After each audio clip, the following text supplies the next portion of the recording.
It's been a while since I demoed for you guys, and I'm kind of reminded of how much like a swan doing a demonstration makes me feel. If you could picture a swan out on the lake, everything's calm and serene. This beautiful bird gliding peacefully across the surface of the water. But beneath the surface, legs are furiously pumping and all hell is breaking loose. Okay, now that you guys aren't nervous anymore, we can get started. What I'm going to be doing is showing you the techniques that I've been working on to turn these pewter collars. I'm going to make a mold, and then we're going to cast a pewter collar, drill, tap some threads in it, and mount it on the lathe, turn the top surface of it and embellish that, and then rotate it and turn the underside, reduce the weight a little bit, and turn a tenon on it so that we can glue it into a hollow form. And once we've done that, we'll turn the bottom of the hollow form off. So I'm not going to do any hollowing or anything. I'm just going to focus mainly on the collar and the threading of it. Before I get started, I'd like to just talk a little bit about the journey that I've taken to get here. As Ed mentioned, I've been working on these for a little while now. And I'd like to acknowledge some people who've kind of provided me with some inspiration and motivation along the way. Our dog Bowser died, and we had him cremated. And he came back to us in a little tin can with paw prints painted on it and a gold made in China sticker on the bottom of it. I decided that that wasn't going to be his final resting place. And so I set about making my first urn. I had a beautiful piece of redwood burl that I'd got from here from Woodcraft, and I spent some time on a finial. I carved and hollowed out a finial, carved it in spiral, and inlaid the interior of that with gold leaf so it looked like a flame. I was pretty pleased with it, and Bowser seemed happy with it too. I brought it in for one of Tom's critiques that he does before the meetings, and asked him his opinion. And he said it's very nice, but there's always a but when you ask Tom's opinion. It's one of the reasons I value his opinions. He said it's very nice, but you used a PVC threaded insert, and that's cheap. It looks cheap. And I said, well, nobody can see the insert. He says, I know nobody can see it, but it's there. It cheapens the whole effect. And I agreed with him. But at the time, I had no real interest in learning how to hand chase threads, and I was at a bit of a loss as what else I could have done. It's funny how various demos kind of piece together, and at the time, you enjoy the demo, but you don't really get something that you can use from it, but in the future, it comes back. Scott had given a demo on an introduction to casting pewter, which I'd enjoyed. Tom had given another demo on inlay and a collar, and I've also seen online the work of a woodturner by the name of John Vessels, who uses pewter a lot to embellish his wood turnings and enhance them. Coincidentally, he's also from South Africa.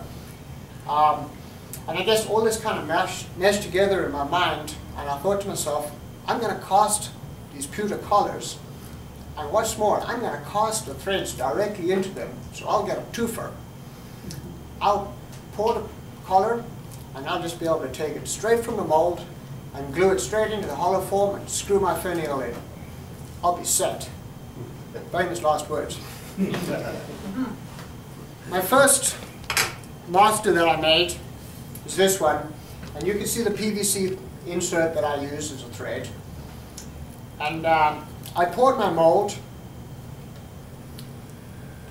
poured it out of silicone, and it pretty much destroyed it getting it out of the master. It was threaded in there pretty good. So I went back to the drawing board, made another master, and I finally got a mold that I could use, which actually had threads on it. Very excited. I poured my pewter into it. Well, the collar got stuck in here.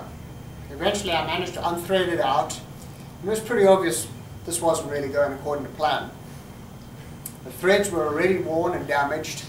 And to make matters worse, the threads didn't work very good. And I think what happened was, as the metal cooled, it shrank. So I had different diameters between the male and the female parts of the threads, and so they weren't really meshing as well as they should have. So I thought to myself, I'm going to clean them up with a tap and die set. So I did a bit of investigation and I found out that I needed an NPS 40, half inch, 14 tooth per inch tap and die set. I went on eBay and I purchased one. And I was busy cleaning up the threads that I'd cast, and it occurred to me that it would be really simple just to use the tap and die set and actually just thread it. So that's where I'm at the moment, and that's what I'm going to show you today. So the first step is to make a mold. And what I've been doing is I've been spending a fair amount of time making a master. Obviously there wasn't a whole lot of time invested in this one. This is a pretty basic one. Once I pour it, I can turn it on the lathe and embellish it. But you can see from these two, I spent a fair amount of time piercing and carving them. And once I get a master that I'm happy with, I then make a mold from it. As I said, this is silicone. There's about $10 or $15 worth of silicone in each mold. So the master's kind of got to make the grade before I decide to make a mold from it. It's a special silicone that's able to withstand the temperature of the molten metal, which is fairly low. Pewter melts at about 375 degrees Fahrenheit. So I'm going to pass these masters around and the molds around. You guys can have a look at them. I'm going to grab those two. Thanks. Now, I don't expect you guys to go out and start investing in silicone to make the molds and stuff. So what other materials could be used for a mold? But the easiest and most accessible one, and one that you all have and are familiar with working with, and you all have it in your workshop, is wood. Just a piece of kiln-dried maple, and that's a mold right there. This one has actually had about 4 or 5 colors cast in it, and you can see it's starting to warp a little bit and show a bit of wear and tear, but there's no real evidence of burning or anything like that. It stands up pretty good. I would use kiln-dried maple, kiln-dried wood. You don't want to use green wood and have it start to crack when the moisture inside the wood starts to expand. But for a one-off mold, something like this is really good, quick and easy. And that's what we're going to make tonight. I've already pre-prepared a blank. I just mounted it between 2 centers, turned it true, and turned a tenon on here so that I can mount it in the chuck.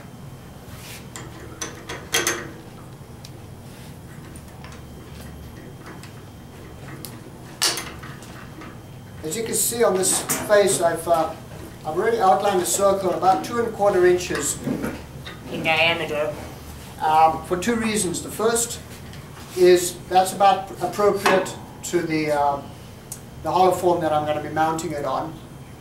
And the second is I need it to be able to fit in the jaws of my chuck, and that's about as far as they can expand. I do have bigger jaws at home, but with what I have today, I need to make sure that it's going to fit in these jaws.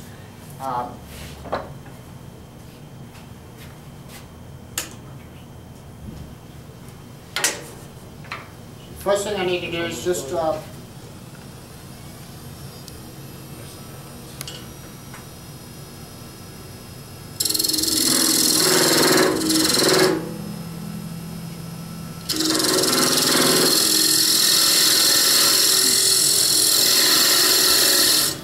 putting a groove in there that's about 1/4 inch deep, and now I'm going to hollow this out.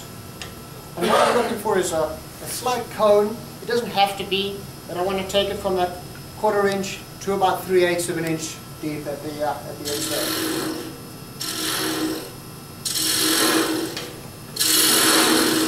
And we're not looking for the finest quality cut or anything like that. There's no need to sand it or anything. Because once we've poured this, oops,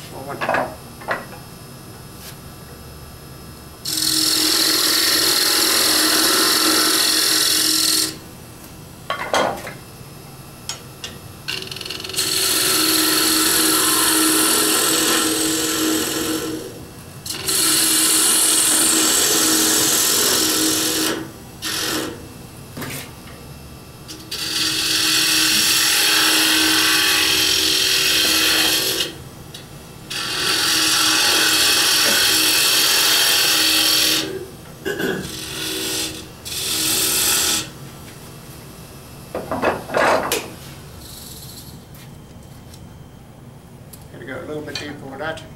Yeah.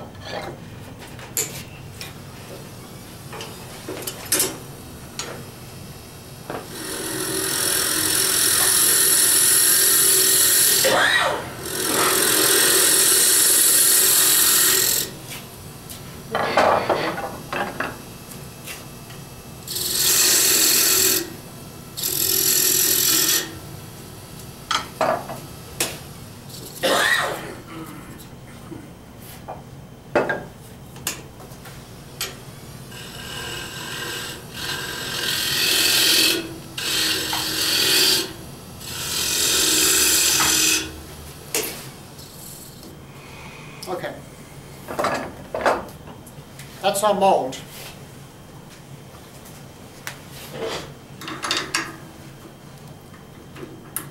Now we can take it across and get ready to pour the pewter,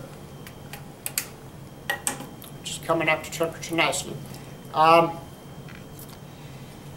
been using this electrical furnace to melt the pewter. It's manufactured by Lee. Anybody who's done any reloading would be familiar with the brand name. Folks generally use it to melt lead so that they can pour bullets and fishing weights and stuff like that.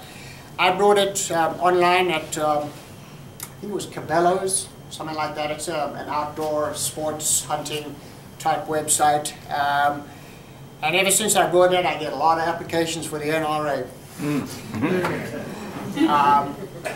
You ought to join. Absolutely. It's a bottom pour, and by that there's a bar in here which goes down and plugs a hole at the bottom. And when I lift up this lever, that bar is lifted up and the pewter flows out from the bottom. The advantage of that is while the pewter is melting, there's a lot of impurities and stuff that float to the top. And it's pretty messy up at the top. It's called dross. And if you were to pour from the top, then that's what you'd be pouring into your mold. Whereas if you could pour from the bottom, then you're getting a purer metal coming out. There's some obvious safety precautions that I take when I use it. I always try and put it on ceramic tile so that if I do spill or anything, I don't mess up my workbench. And I have a habit of being impatient and picking up stuff, and so I always try to wear gloves and safety glasses when I do that. And I really do wear the gloves, because I picked it up when I didn't wear the gloves. It sucked. The pewter that I get in ingot form, and when I first started buying it, I was buying it from a website by the name of rotometals.com, and I was paying about $20 to $22 a pound, which doesn't sound like a lot, but the stuff's pretty dense. That's almost a pound there. So it was starting to add up. So I searched around, and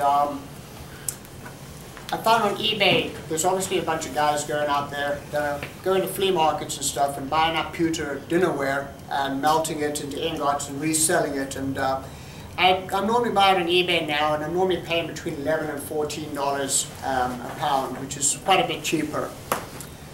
Pewter, has, as I mentioned before, has a melting point of about 375 degrees Fahrenheit.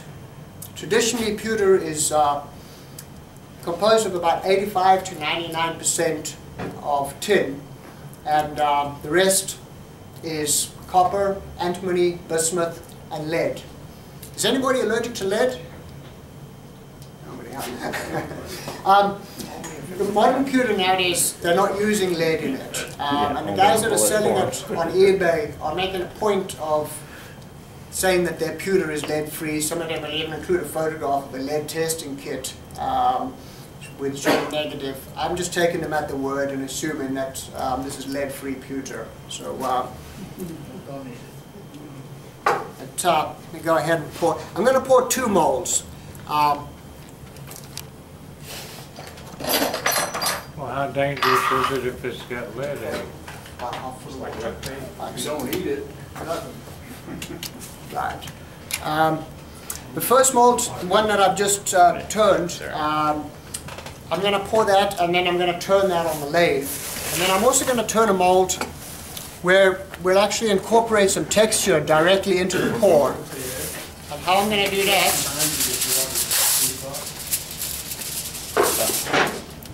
just take a piece of aluminum foil,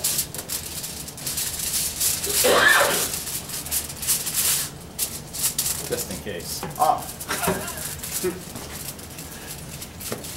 Can you reach that? yeah, fine. All right. Take a piece of aluminum foil, fold it into four, shuffle it up to the edge, and then just press fit it into the mold without trying to smooth it out too much and lose all our stuff. Is that the right one? Yeah. Okay. Where's Lenny? Can you bring me my water? Okay. Let me get this poured. And obviously you want to try and keep your mold on a level surface as well, so it doesn't all flow to one side. We'll see how level this is. You can see it flows out pretty good there.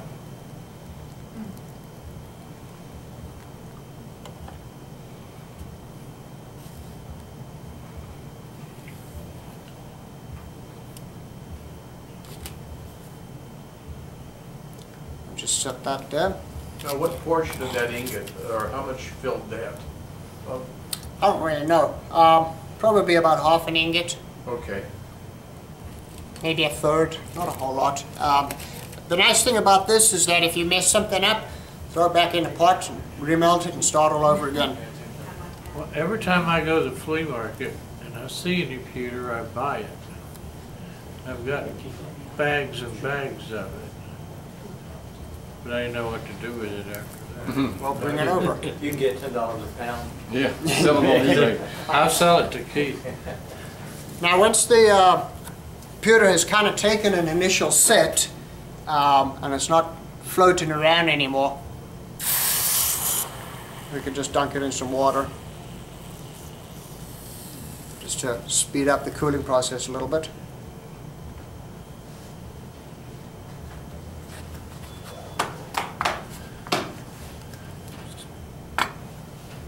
And there's our beginnings of our color. Okay, I'm going to leave that in there a little longer, cool down. And Ed, if you could unplug the furnace, I'm done with that now. Thanks.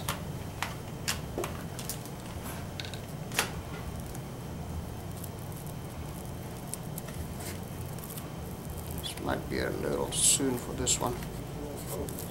I'm going to wait on that. Yeah. That's still pretty molten.